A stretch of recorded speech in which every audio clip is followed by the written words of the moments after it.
Subscribe कीजिए Shri Krishna group of education के channel को और बेल आइकन के बटन को प्रेस कीजिए। हेलो स्टूडेंट्स, नमस्ते। Once again welcome back in my class. You are learning English grammar with ML sir. Guys, आज हम इंग्लिश ग्रामर में ग्रामर के अंदर जो एक्टिव पैसिव कंस्ट्रक्शन चल रहे हैं उनमें अफर्मेटिव सेंटेंस के लास्ट वीडियो के बारे में पढ़ेंगे। हम लास्ट पॉइंट के बारे में पढ़ेंगे। आज हम बात करेंगे sentences beginning with it is time.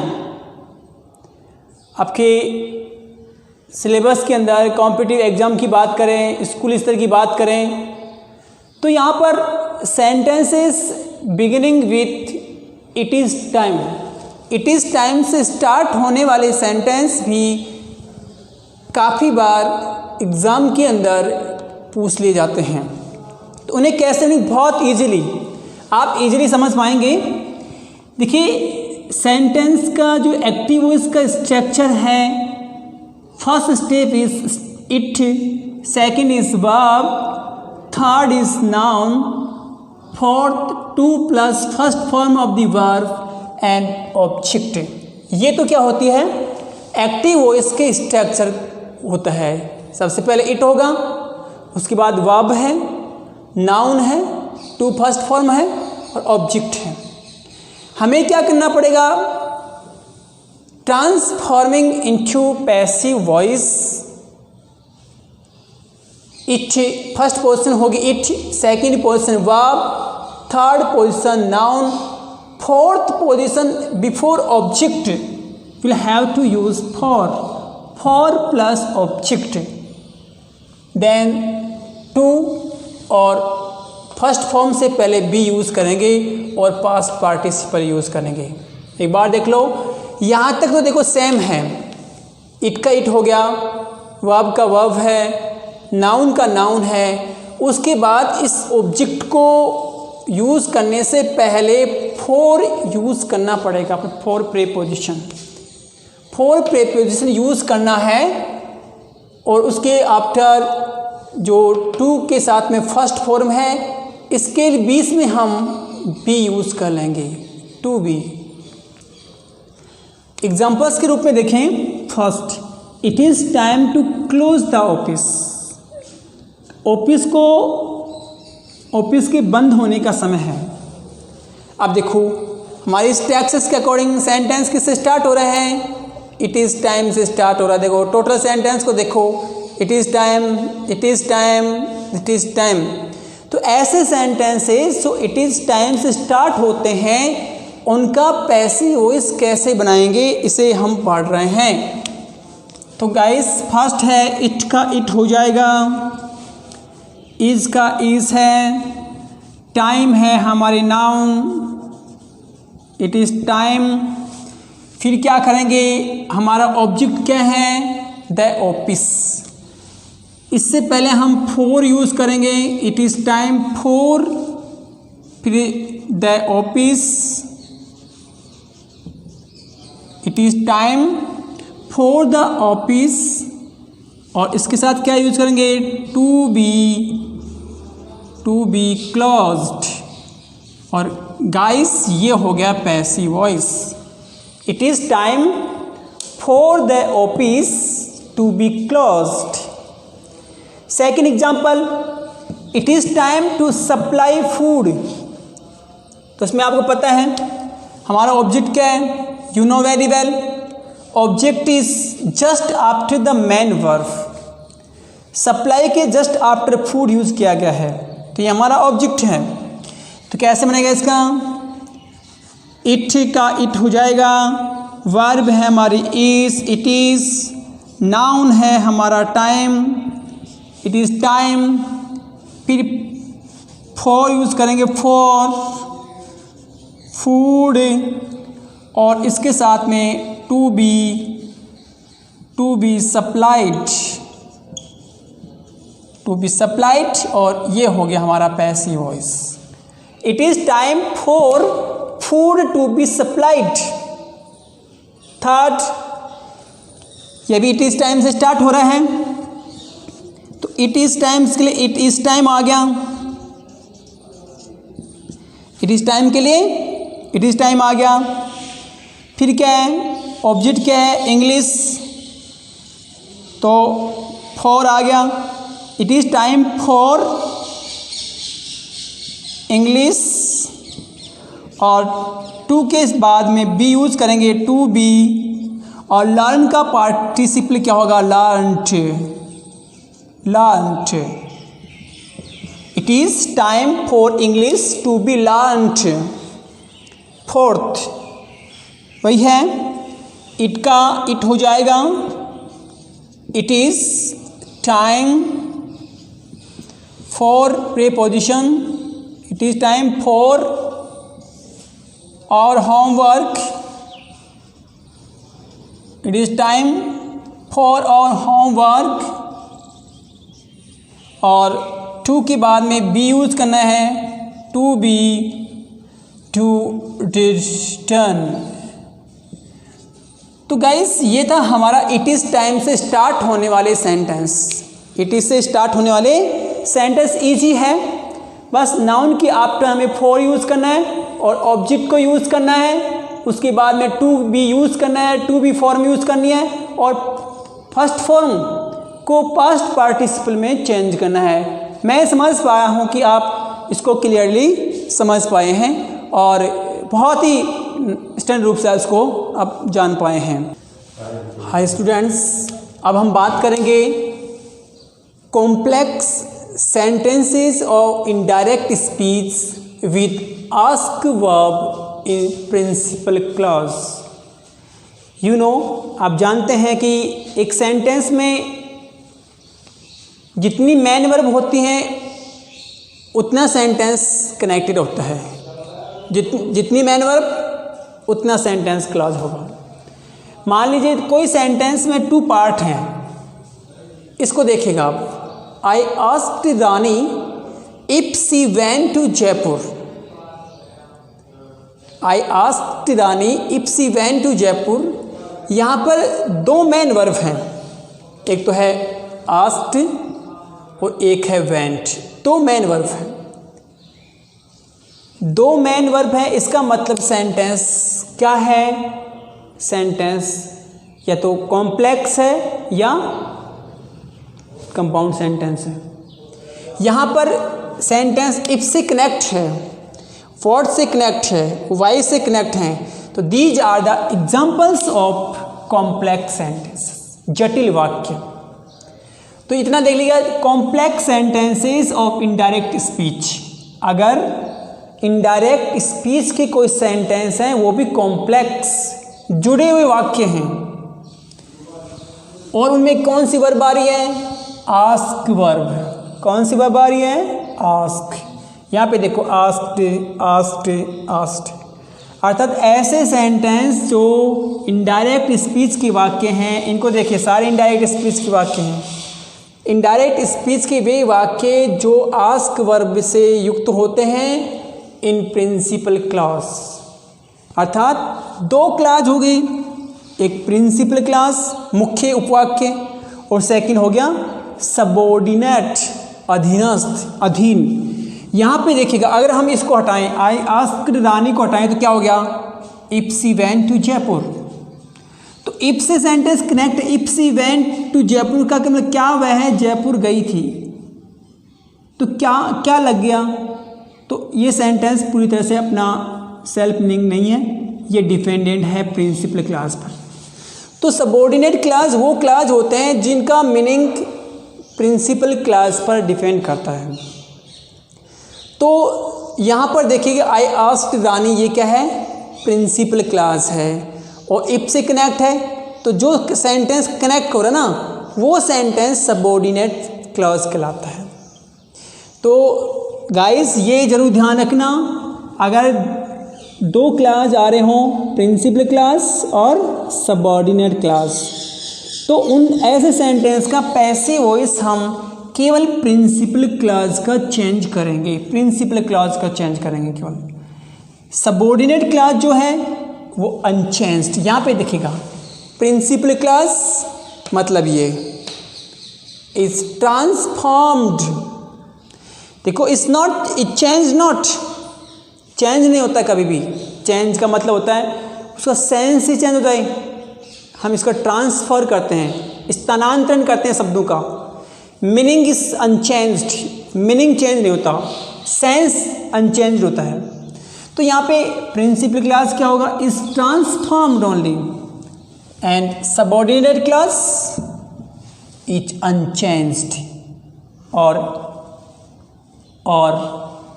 In transformed. ठीक है, तो यहाँ पे देखिएगा I asked Rani if she went to Jaipur. यहाँ पर प्रिंसिपल क्लास क्या है, प्रिंसिपल क्लास है आई आस्क्ड रानी। इसी को ही हम ट्रांसफर करेंगे, इसी को एक प्रकार से मानो चेंज करेंगे। तो क्या हो जाएगा, ये सब्जेक्ट है, I subject, verb object, object is met subject, क्या हो जाएगा रानी। रानी सेंटेंस में सेकंड फॉर्म आती तो क्या करते हैं, वॉज और वर यूज करते हैं। तो Rani singular, Rani was. Third form है इसका आस्क्ड, रानी वॉज आस्क्ड। अब यहाँ पे सब्जेक्ट को बाय एजेंट बनाने की जरूरत नहीं है। यहाँ पे आई को बाय मी, क्योंकि अगर बाय मी नहीं लिखेंगे तो भी चलने वाली बात है। Mostly bye plus agent is not used, mostly. तो यहाँ पे मान लीजिए कि रानी वॉज आस्क्ड, और ये सबऑर्डिनेट क्लॉज ऐसे कैसे आ जाएगा, Rani was asked if she went to Jaipur, if she went to Jaipur. ये हो गया हमारा पैसिव वॉइस का सेंटेंस। देखो आप देख पाएंगे तो इसमें क्या होगा, इफ के बाद वाला सेंटेंस है ना बिल्कुल अनचेंज्ड है, बिल्कुल अनचेंज्ड, और इफ से पहले वाला जो सेंटेंस है ना बिल्कुल चेंज है। Object is made subject, past participle is used, helping verb mandatory होती हैं, और ये इसको बाय मी लिखने की जरूरत नहीं है। Second, she asked me what my name was, what my name was. तो व्हाट से सेंटेंस जो स्टार्ट हो रहा है ये है हमारा सबऑर्डिनेट क्लास, और ये है हमारा प्रिंसिपल क्लास। प्रिंसिपल क्लास क्या होता है इसके बारे में आपको ओरली समझा देता हूँ। ऐसा सेंटेंस जिसका मीनिंग अपने आप में डिपेंडेंट नहीं होता, अपने आप में इंडिपेंडेंट होता है, स्वतंत्र, जिसका मीनिंग पूरा करने के लिए दूसरे शब्द पे निर्भर नहीं होना पड़े। तो यहाँ पर ये इसका meaning I asked, she asked me, उसने मेरे से पूछा, सेंटेंस कंप्लीट हो गया। लेकिन ये कि व्हाट माय नेम वाज, कि मेरा नाम क्या था, या जो मेरा नाम था, यहाँ पे वहाँ इनडायरेक्ट में चेंज कर दो, यहाँ व्हाट का मतलब जो हो गया, जो मेरा नाम था। तो जो मेरा नाम था ये सेंटेंस क्या है, अपने आप में कंप्लीट नहीं है। तो यहाँ पे प्रिंसिपल क्लास का अपना मीनिंग खुद का इंडिपेंडेंट होता है, मीनिंग स्वतंत्र होता है। और जबकि सबऑर्डिनेट क्या है, सबऑर्डिनेट का मतलब होता है हिंदी में अधीनस्थ, अधीन, इसको ऐसे मान लो अधीन या अधीनस्थ। ये क्या करता है, ये इस पर डिपेंड करता है, प्रिंसिपल क्लास पर। तो प्रिंसिपल क्लास को चेंज करेंगे, मी ऑब्जेक्ट में है तो सब्जेक्ट बनाते समय क्या हो जाएगा, आई। हेल्पिंग वर्ब क्या आएगी, वही सेकंड फॉर्म है, तो क्या यूज करेंगे, was verb, I was. Past participle क्या हो जाएगा, आस्क्ड, आई वॉज आस्क्ड, और इसको बिना चेंज के लिख देंगे what my name was, what my name was. ये हो गया हमारा पैसिव वॉइस का हो गया। Third example, I asked the little girl why she was sad. तो I asked the little girl, I subject है, आस्क्ड वर्ब है, द लिटिल गर्ल ऑब्जेक्ट है, और ये हमारा सबऑर्डिनेट क्लॉज है। तो हम इसी को चेंज करेंगे तो क्या हो जाएगा, the little girl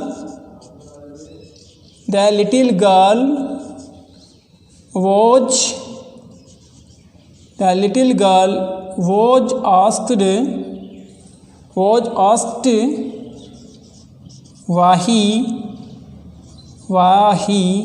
she was sad, और ये हो गया पैसिव वॉइस।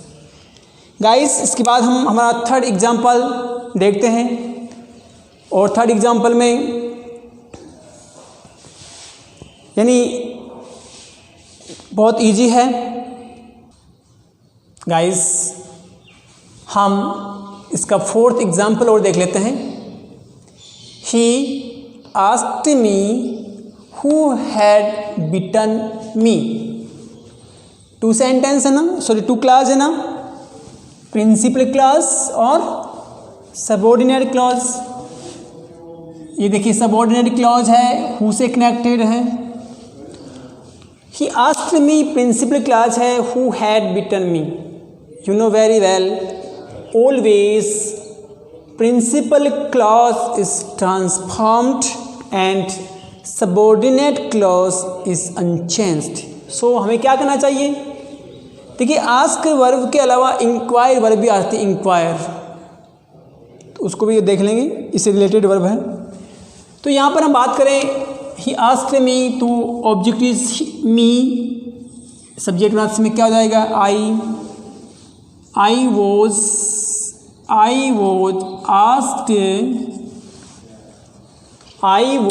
asked, और ये अनचेंज हो जाएगा ऐसे से, who had bitten me, और ये हो गया पैसिव वॉइस। अब एक्टिव वॉइस में क्या था? He asked me who had bitten me. अब क्या हो गया? आई वॉज आस्क्ड, मेरे से पूछा गया, who had bitten me, who had bitten me. अब यहाँ पे देखो गाइस, ये हमारे एक्टिव से पैसिव वॉइस का 6th लेक्चर है, यानी अफर्मेटिव सेंटेंसेस के 6 लेक्चर। अब इंट्रोगेटिव है, इम्पेरेटिव सेंटेंस हैं, वो नॉर्मल हैं, लेकिन इतने मतलब एक अफर्मेटिव सेंटेंस के 6 लेक्चर्स देने का एक ही मतलब है, आपको डीपली समझाना। मैंने इन लेक्चर्स के अंदर पूरा स्टैंडर्ड भी शो किया है, नॉर्मल भी लिया है, हिंदी भी बहुत अच्छी तरह से यूज़ किया, इंग्लिश भी यूज़ किया। तो इसमें अब इसका हम लास्ट रूल पढ़ेंगे, passive voice in case of quasi passive voice. ऐसे सेंटेंस का पैसिव वॉइस जो क्वेजाई है। क्वेजाई क्या होता है? जो जैसा लगे वैसा वस्तुतः होने। अब देखो, मैं कहूँ लेमन आपको दिखता है, lemon taste sour, lemon taste sour. अब लेमन का जो स्वाद है आपको अचानक कैसे दिखाई देगा? लेकिन जब इसको आप चखेंगे ना, लेमन को आप चखेंगे, उसके बाद में आपको पता लगेगा कि लेमन जो होता है वो खट्टा होता है, नींबू जो होता है वो खट्टा होता है। तो क्वेजाई का मतलब होता है जो जैसा दिखता है वैसा वस्तुतः होना। मीन्स जिन वर्ब्स का मीनिंग पैसिव वॉइस के अर्थों में निकलता है उन्हें क्वेजाई पैसिव वॉइस कहते हैं। अब देखो, ये तो एक्टिव वॉइस का वाक्य है कि लेमन टेस्ट सॉर, लेमन का स्वाद खट्टा होता है। लेकिन जब इसका मीनिंग हम पैसिव वॉइस में चेंज करेंगे ना, पैसिव वॉइस का जब पैसिव वॉइस में चेंज करेंगे तब इसका एक्चुअल मीनिंग सामने आएगा कि लेमन का मतलब क्या होता है। तो ऐसे सेंटेंस भी बोर्ड एग्ज़ाम्स के अंदर भी और कॉम्पिटिटिव एग्ज़ाम्स के अंदर भी काफ़ी बार ऐसा पूछ लिया जाता है। तो इसका कैसे बनाएंगे? इसके लिए जो सब्जेक्ट है, सब्जेक्ट का सब्जेक्ट हो जाएगा लेमन। इस टेंस के according is am are use करेंगे। Lemon is sour, lemon is sour when it is tasted। ये पैसिव वॉइस का। लेमन खट्टा होता है जब इसको चखा जाता है। तो अब ये सेंटेंस पैसिव वॉइस का बन गया। तो पैसिव वॉइस के बनने के बाद हमें पता लगा कि हाँ, वास्तव में नींबू का जो स्वाद होता है वो खट्टा होता है। तो ऐसे सेंटेंस क्वेजाई सेंटेंस होते हैं। अर्थात जिन वर्ब्स का मीनिंग पैसिव वॉइस के अर्थों में निकलता है उन्हें क्वेजाई पैसिव वॉइस कहते हैं। तो lemon taste sour, lemon is sour when it is tested. पहले हमें पता नहीं चला कि हाँ भाई, ये तो नॉर्मल रूप से पता लग रहा है कि नींबू खट्टा होता है, लेकिन खट्टा कब होता है उसको आप चखोगे ना तब पता लगेगा। दिखने से क्या मतलब है, जो जैसा लगे वैसा हो नहीं। सेकंड है द रोज स्मेल्स स्वीट, मतलब गुलाब की गंध मीठी होती है। कब? जब उसको सूंघोगे। तो वही बात है, सब्जेक्ट है द रोज, द रोज, वही tense is am are is, rose is sweet when it is, और स्मेल का पास्ट पार्टिसिपल है स्मेल्ट, SMELT। ये पैसिव वॉइस हो गया कि the rose is sweet when it is smelt. Third, my coat needs dry clean. अब ऐसे सेंटेंस में भी हम क्या करेंगे, ऐसे सेंटेंस में भी हम बात करें यहाँ पे my coat needs dry cleaning, dry cleaning CLEANINC, my coat needs dry cleaning. अब यहाँ पर क्या करेंगे, इस प्रकार से इसको सब्जेक्ट है माई कोट, इसमें needs to be dry cleaned.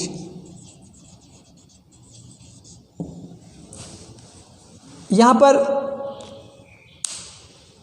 इस प्रकार से हो जाएगा, ये पैसिव इसका सेंटेंस हो जाएगा। तो गाइस, मेरे कहने का मतलब है अफर्मेटिव सेंटेंस का लास्ट टूल था, क्वेजाई सेंटेंस को भी आप देख लेंगे। अब हमारे नेक्स्ट लेक्चर में होगा इंटरोगेटिव सेंटेंस, वो भी बहुत क्लियरली। इसलिए आप रेगुलर बने रहिए, इंग्लिश को पावरफुल बनाने के लिए आप बने रहिए ML सर के साथ। Thanks very much.